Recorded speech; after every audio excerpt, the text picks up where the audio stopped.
Okay, 13b.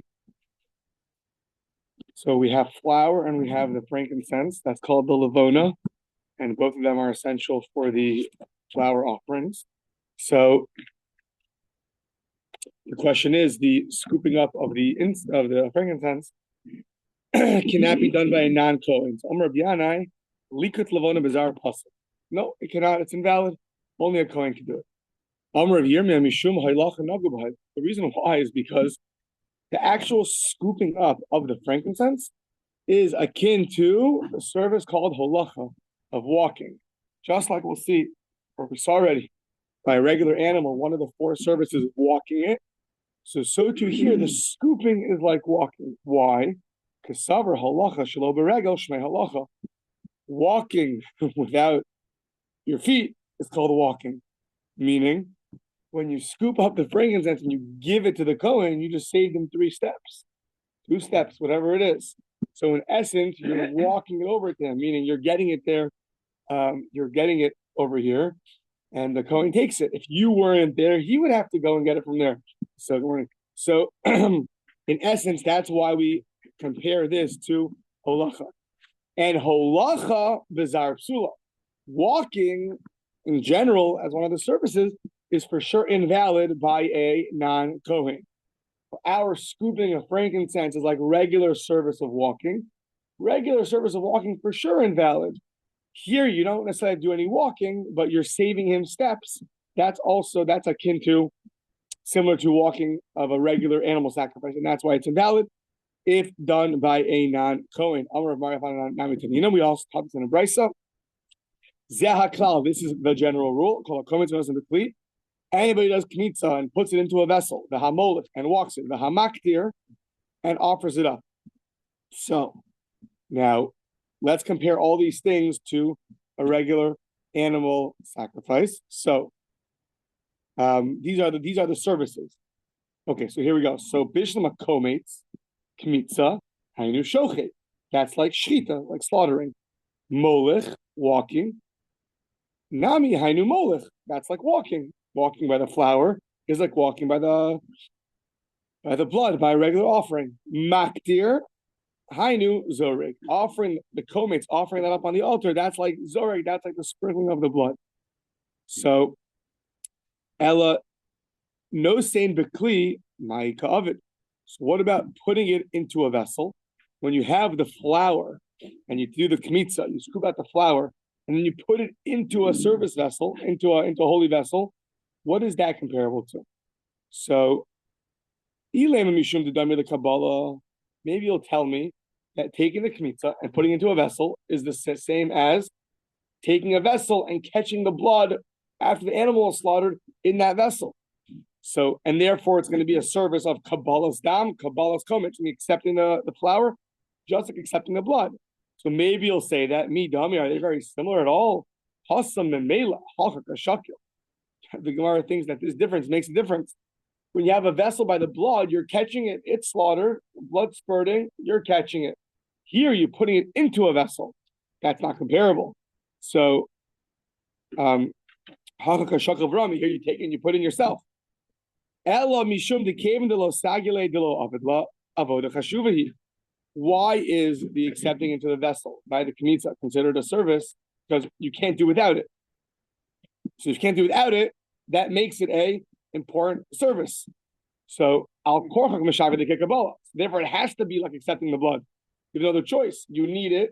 If you need it, it's essential. If it's essential, it's called a service. It's called an avoda. It's called an avoda. Then a non-Kohen can't do it. So hachanami, that's by the blood. Hachanami that's by, the putting in the vessel is essential. Hachanami cave into losagile de lo abidla avoda chashuvi. So too, the taking out the frankincense, the scooping that up, that's also an essential service, and therefore, since you need it, it's called an avoda. And therefore, what's it going to be comparable to? You can't make up a new service. It has to be comparable to something by the animal. So just like putting in a vessel is essential, even though you're placing it with intent, but because that's essential, it's comparable to accepting the blood in a vessel, and therefore it's called a service. So too, giving the frankincense to the Kohen is also essential and therefore we say it's like holacha. Meshavila ki holacha. And once we said that, this brisa would be a support for Rabbi Yanai. So, says the Gemara, lo, la'olam didami lekabbalah, la'olam didami lekabbalah, really, so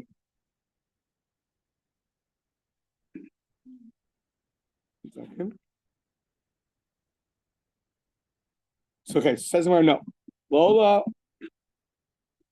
le'olam didami lekabbalah, really accepting in the vessel is similar to receiving the blood. And the reason why it's like Kabbalah, accepting the blood, is not because it's an essential service and therefore it has to be the service of accepting. No. Really, it's similar. You're putting both into a vessel. But the Kakasha, the Rami, Michti, Travai, which is clear, Mali Mimela, Mali Kashakil, Vidami. Says the Gemara, the whole premise of this brisa was that we said there's a difference between putting the flour into a vessel and putting the blood into a vessel. The difference was that one, you're catching the blood, and one, you're intentionally putting it in. That the Gemara thought was a valid difference, to which the Gemara was bothered by. Well, then why is putting into a vessel considered one of the avodas, one of the services? Well, it must, because you have to do it. And therefore we said, well, once we see that something that has to be done is considered a service, what are we going to call it? Okay, we'll call it accepting into a vessel. Once you said that, the Gemara wanted to say, so too is giving the frankincense to the Kohen. Well, we see that it has to be done, so it's called a service. And once it's a service, then a non-Kohen can't do it. But now we're saying, no, that whole original assumption is out the window. The reason why accepting the flour in a vessel is considered a service is not because, well, you have to do it, therefore it must be a service, and let's give it a name. No. It's actually very similar to putting the blood. It's similar to catching the blood from the animal in a vessel. What's the similarity? The similarity is that they're both going into a holy vessel. They're both going into a vessel. So therefore, even though one you're putting in, one you're catching, that difference now doesn't make a difference. And they're both considered a service because the vessel that it goes into is sanctified. Now, if that's true, so then you don't have a proof that giving frankincense to a Kohen is considered a service, because you don't see it from here. So from this brisa now that we just we thought we had a proof that it would be considered a service, but now we're saying that we don't have a proof.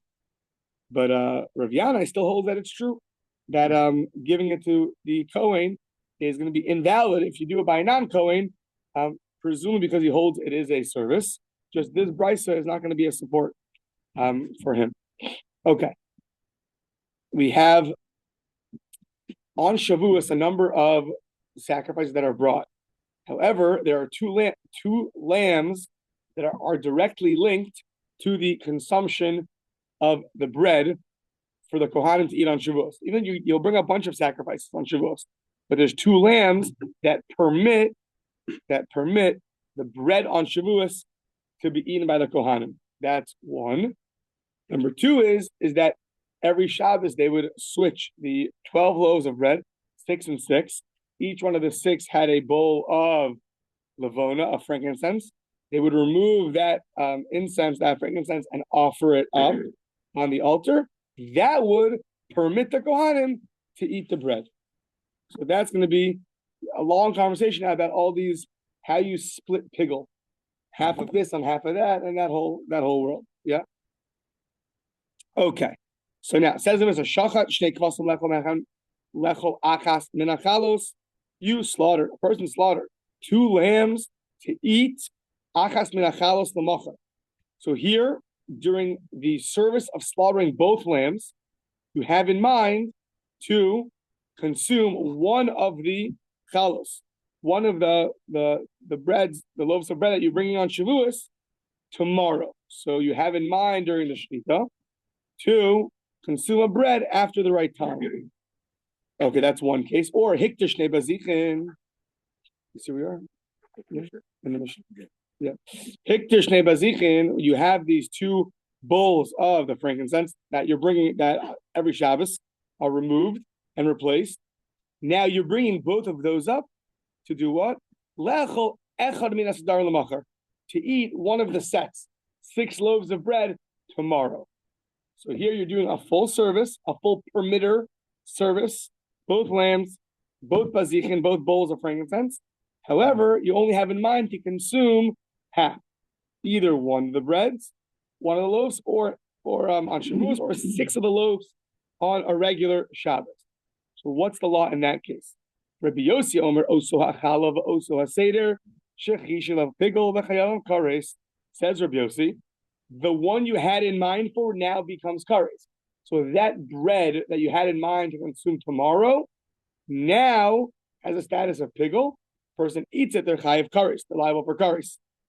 Furthermore, if you eat those 6 breads that those 6 breads that you want to eat tomorrow that you had in mind while sacrificing the bazichin, the frankincense, those 6 loaves of bread are also going to be, one consumes them, they're chayav kares. I think they're also prohibited for benefit, I believe. So, yeah. Okay. That's Rabbi Yossi. Also, also aseder shechish v'pigel v'chayav kares. Fine. Hasheni puzzle, the ain bo kares. Now, we'll get to this either end of today or tomorrow. Rabbi Yossi says, though, the second bread, the one that you didn't have any bad intentions for, is invalid, and there's no kares. Simply understood, it's going to be a rabbinic enactment. Because we're worried, if we allow you to eat this one, then you might eat that one that has kares. So therefore, we end up invalidating both of them. It's too scary. So the Chachamim omrim zev zev pigel v'chayav kares. The Chachamim say, even though you only intended for one of the loaves on Shavuos, or for 6 of the loaves on Shabbos, the other one on Shavuos, or the other 6 on Shabbos, are also going to be pigel. So debate Rabbi Yossi and the Chachamim, the other ones that you did not have in mind, can they become pigel or not?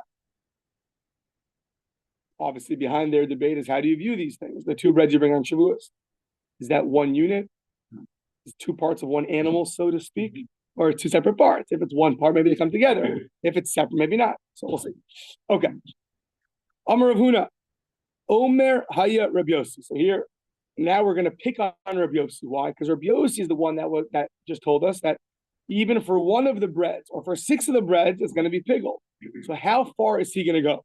So Rav Huna says, Omer Haya Rabbi Yossi, pigel be yerech shel yamin, lo nispagla yerech shel small. So you have an animal, 2 thighs. So you have in mind to consume one of the thighs outside the right time.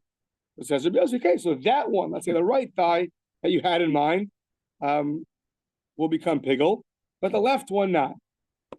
Okay, that's Rav Huna's novelty. That even 2 parts of one animal, only the part you had in mind is going to be pigel. Now he's going to give you 2 reasons: one logic and one a pasuk, and he's going to get heavily rejected later on. So my time, ibais ema svara, ibais ema kra. I'll give you logic or I'll give you a verse. So ibais ema svara, the logic is lo adipa makshava mi maisa hatoma ilu itme chad aver mi itme le kula kulei. Having a bad thought's no worse than an actual action of impurity. If you impurified one thigh, the other thigh is not impure. So to here, if you piggled one thigh, the other one's not going to be piggled. So that makes sense. V'ibais ema kra. And the pasuk says, mimenu v'lo mechavero. Yeah, only if you a person who eats from it, and not from its friend. From it is only from part of it. So according to Rav Huna, we have both a pasuk and logic to tell us that one part of the animal can become pigel while the other one remains fine. Now, okay, let the questions begin. Eisvei Rav Nachman and Rav Huna. Rav Nachman is going to bring an attack on Rav Huna. The Chachamim are going to say, they say, La'olam ein bo kares, ad she'yifagol bishtehen b'kazayis. Bishtehen in, ba'achas mehen lo. So, the Brisa says that a person is not chayiv, there's no kares, until yifagel bishtehen b'kazayis. You have to have in mind both. Now, what are we're talking about? The bread by Shavuos, and you have to in mind that you're going to consume from the two of them one kizayis. Only if you have in mind to consume from the two of them one kizayis, then that's going to be kares. Says Gemara, b'shtein in ba'achas mehen lo. You have to have in mind a kizayis from both, not from one. So who's the author of this brisa? So money. Ilema Rabbanon. If you'll tell me it's the Rabbanon, so then you don't have to have in mind both loaves of bread. That was our Mishnah. Even having in mind that consuming one of the loaves of bread after the right time will piggle the other loaf. So it's clearly not the Rabbanon. Money. Ilema Rabbanon afila b'achas menami. Ela pshita. Obviously, it's Rabbi Yossi. Rabbi Yossi who says that he only had in mind one of the loaves of bread. The other one's not going to be pickles. Therefore, he requires in the brisa that you have to have both loaves of bread in mind. So now, Elapshita Rabbi Yossi. Okay, so now what's the difficulty? We're asking on the thigh kits, right thigh, piggle, left thigh, not. So now, once we establish this brisa as Rabbi Yossi, so now, Iyamers Bishlama Chad Gufahu Mishum Haki Mitzaref. Now, why when you say that the two loaves of bread, if you have a kazayas in mind, it's going to be piggle? Because you view them as one body. You view the two loaves of bread as one, and therefore one kizayis from both of them will get you piggle. Because if you view them as separate, totally separate, so maybe you'd have a kizayis from each. But a kizayis from the two of them sounds like it's chad gufahu, it's like one body. So mishum hachim mitzdaref, that's why they combine. Next page. Ela iyamish trei gufinu. If they're two bodies, so then mi mitzdarfi. Who says they should combine? How do you view the two loaves of bread?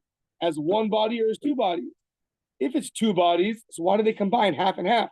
It should be a kazayas and a kazayas. So what are you going to say? It's one body. Okay, well, 1 second. If it's one body, so let's think logically.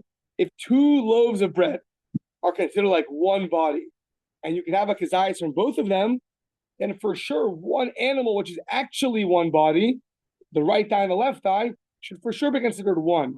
And therefore, if part of it is piggle, then the other one should also be piggle. That is the current attempted rejection from Rav Nachman on Rav Huna. But I'll prove to you that Rabbi Yossi says, by things that are separate, they're viewed as one body. For sure, things that are the same is for sure one body. And therefore, piggle on the right thigh should affect the left thigh.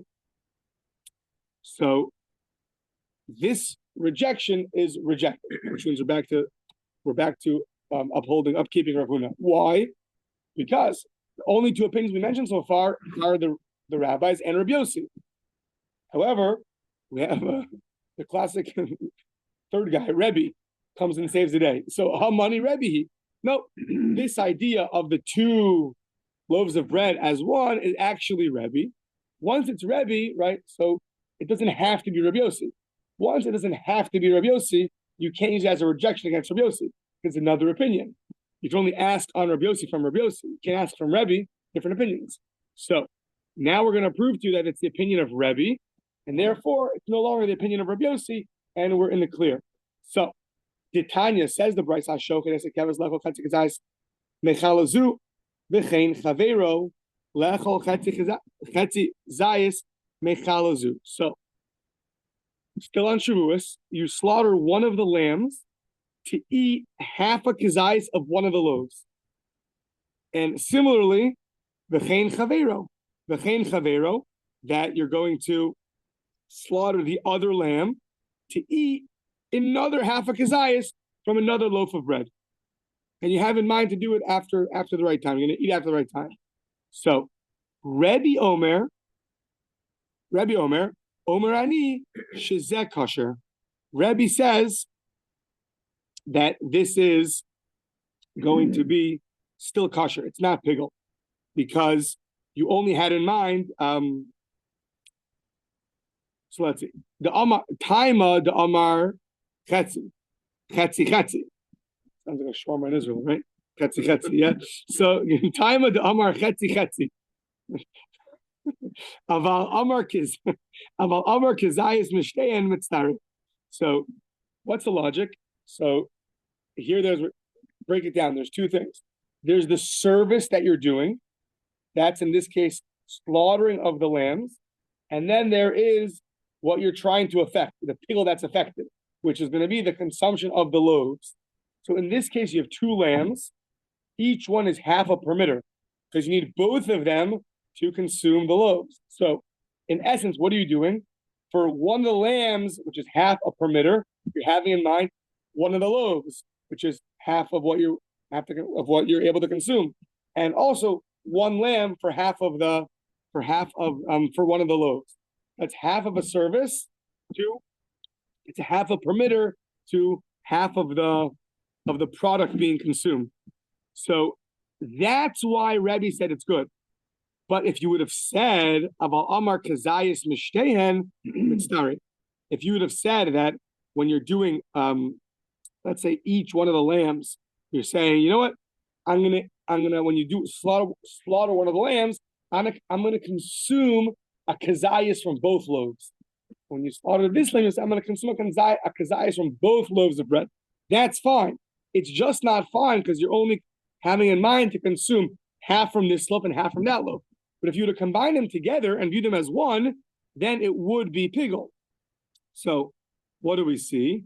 That Rebbe is of the opinion that you can that you view these two loaves as combined, and therefore we don't have to say that brisa that was brought as an attack is Rabbi Yossi. It's really the opinion of Rebbe, who says that you have to have both loaves in mind, and when you have both loaves in mind, so since you view them as one, they're one unit, you have to have both of them in mind when you're doing the avoda, the service, and therefore it's going to be pigul. Okay. Now, the Rebbe, so now we brought Rebbe, if you're following the domino chain, right? So Rabbi Yossi first, Rabbi Yossi on Rabbi Yossi, rejected to be Rebbe, proved that Rebbe holds that, and now a question on Rebbe. We don't have a proof that, no. Rav Huna said, the question, Rav Huna said that Rabbi Yossi, by one animal, does not view the right thigh and the left thigh to be one. You can have pigul on one without the other. We tried to reject it by showing that the two loaves of bread, which are separate, are really one unit. If we would show you that they're one unit, for sure, one actual unit will be one unit. We thought that opinion was Rabbi Yossi, where two different loaves of bread are still one unit. Therefore, we had a rejection that one animal, two thighs, is for sure one unit. And now we're saying the one that holds that the two loaves is one unit is the opinion of Rebbe and not Rabbi Yossi. So we have no reason to differ. What would Rabbi Yossi hold in that case? It would be separate units. It would be separate units. So therefore, he's in the clear. Okay, but Rebbe aliva demat. Who does Rebbe hold like? So Rebbe, our Mishnah said, brought two opinions. So does Rebbe hold like either of them? So Rebbe, who holds that the two loaves of bread combine as one, aliba deman. Who is he like in our Mishnah? Aliba de Rabbanon. If he's like the rabbis of our Mishnah, well, the rabbis told you don't have to have in mind both loaves of bread. Having the wrong intention for one loaf will cause pigul to both loaves. Yet Rebbe, we just proved you have to have in mind both loaves. So he's not the Rabbanon. Aliba de Rabbanon. So then afilu ba'achas me'anami. Even just one loaf, having the wrong intention by one loaf, is enough to make it pigul. Aliba de Rabbi Yossi. Now, if Rebbe goes like Rabbi Yossi, what happens? Hadra kushan l'duchte. Well, if it goes like Rabbi Yossi, so then this brisa is Rabbi Yossi if the two loaves are one body, and then we're back to our question on Rav Huna that for sure by one animal it should be one body, and we're trying to get out of that. So, l'olam aliba de Rabbanon. Okay, so really, Rebbe goes like the Rabbanon. The Rabbanon hold that really we view two loaves as one, but they hold you don't have to have a wrong intention for both of the loaves. Even the wrong intention for one loaf will invalidate the other loaf. So why does Rebbe require, if he goes like the Rabbanon, why does he require having a bad intention for both loaves? So, la'olam aliba de Rabbanon, v'lo tema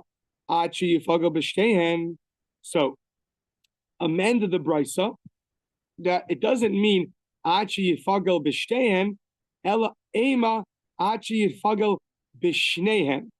So not b'shtehen, which refers to the bread, but rather b'shnehen, which refers to the lambs. So when it says it's not going to be pigel until you did pigel with both of them, it meant with both of the lambs, which means that you have to slaughter both of them. You have to slaughter both of them and have in mind then to consume one of the loaves outside the right time. But only do it. Why? Because both lambs are a permitter. They permit the consumption. Only doing one of the lambs, having in mind a kazayas to eat outside the right time, is not going to be pigel. So that's what this brisa was saying. So, and even if you have in mind one of the loaves of bread is fine, like the Rabbanon. And what was this brisa then coming to teach me? La'afuke midirav Meir, coming to exclude the opinion of Rav Meir. The Amar Rav Meir holds mefalgin bechatzi matir. So don't say this brisa is like Rav Meir, who says even if you were to slaughter one of the lambs while having in mind to consume an olive's worth of the bread outside the right time, according to Rav Meir, it's good because you can have pigel even on half of a permitter. So since two lambs are both of the permitters, even the wrong intention on one of the lambs is enough to cause pigel. But we're saying kamash on the low, that no, you need to have the wrong intention while slaughtering both of the lambs, because you need a pigel on the whole permitter. Now, we don't have time now, but Rashi uses this as a place to ask a number of questions than what we learned previously. Meaning, what are we saying now? I think it's in the footnote. But you have two lambs. What are we saying now? You have to have the wrong intention for both lambs. So now that's going to be. It seems to be not a problem, but it just needs an answer. What's the difference between that and having the wrong intention while scooping up the kmitza, the flour? That causes pigel. You don't have to scoop up flour and frankincense to do it, right? So the scooping of the flour alone, if you have the wrong intention, will cause pigel. So what's the difference between these two cases? That's one question. And yeah, and there's another question too. Fine. Either way. Okay, so now if this is true, that this brisa is the opinion of Rebbe, which is going like the opinion of the Rabbanon, which is just coming to exclude the opinion of Rav Meir. So why does it say la'olam? It says, where is it? It says, yeah.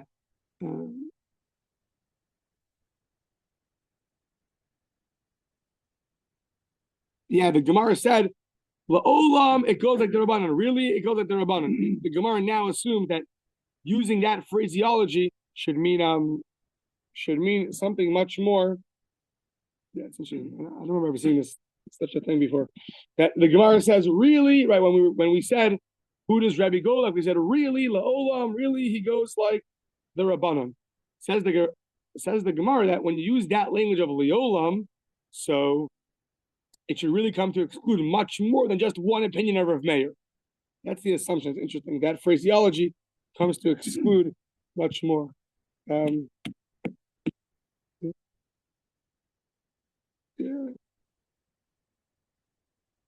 Yeah, interesting.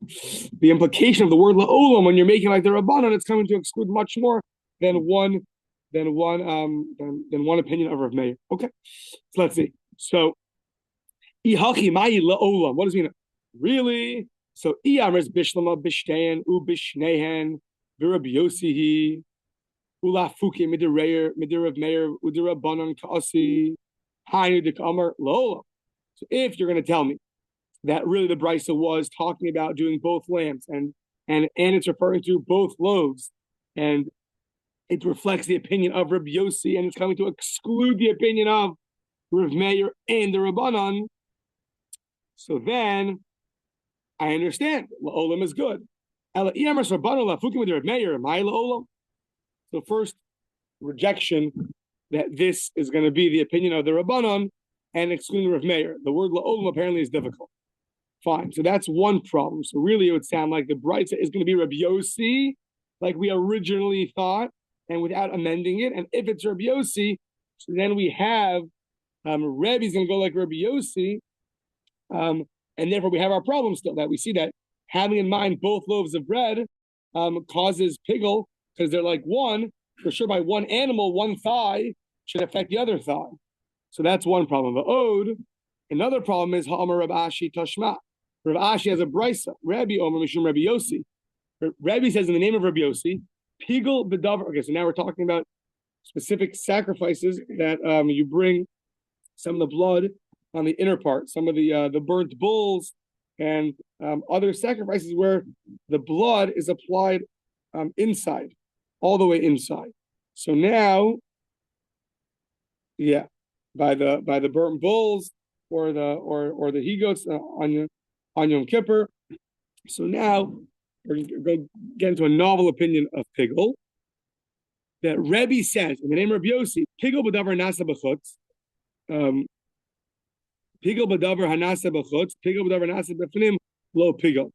So doing pigul on something which is done outside and done inside is not pigul. What does that mean? Ketzad. What's the case? Haya omeid b'chutz. You're standing outside.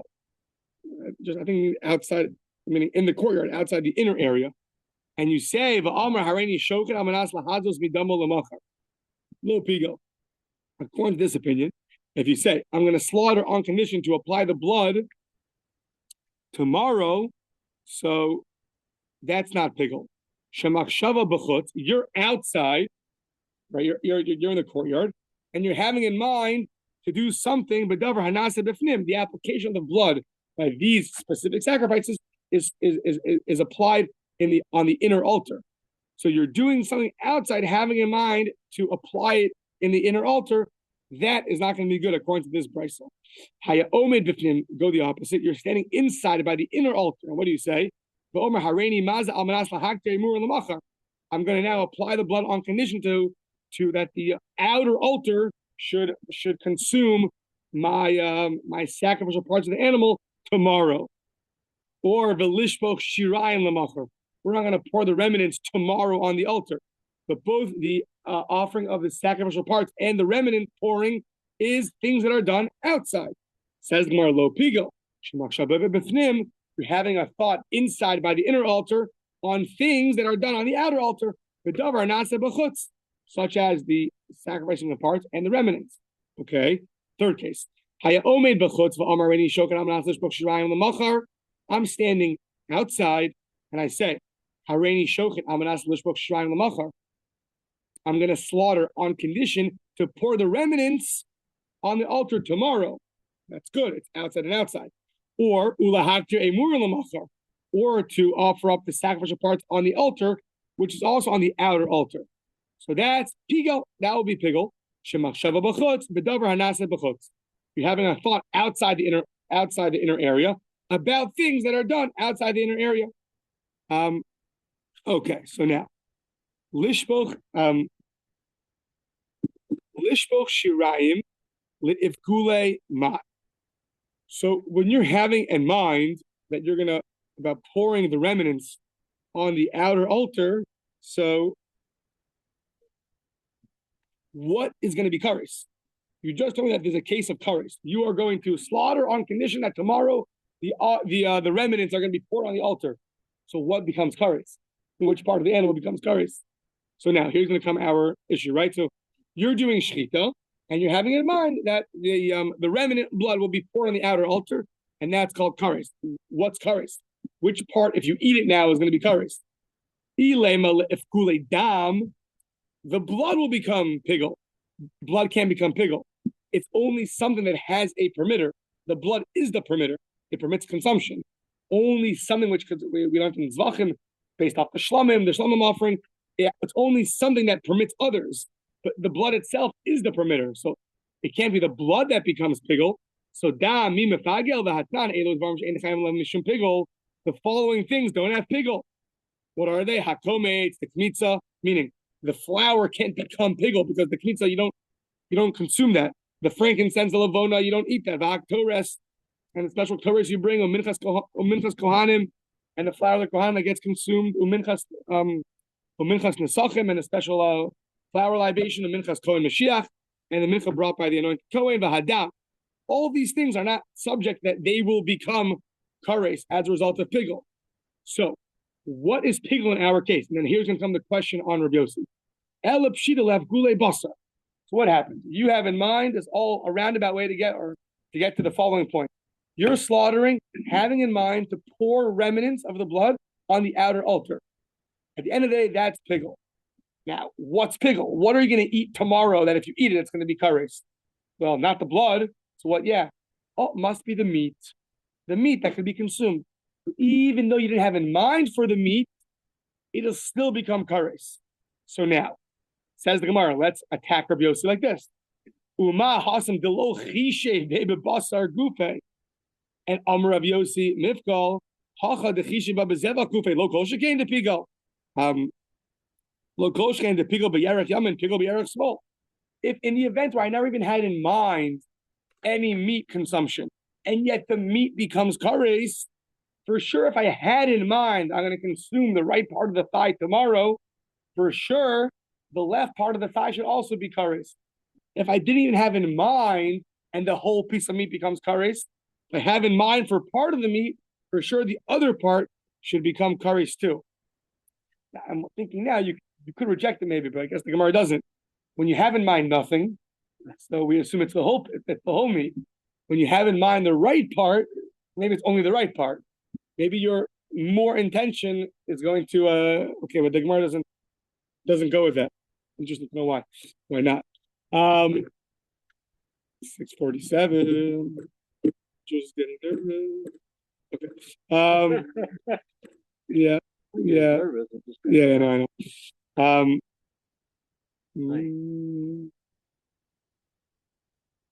Okay. Yeah. Okay. Sorry. Wow. Continue. Yeah, it's a hard one.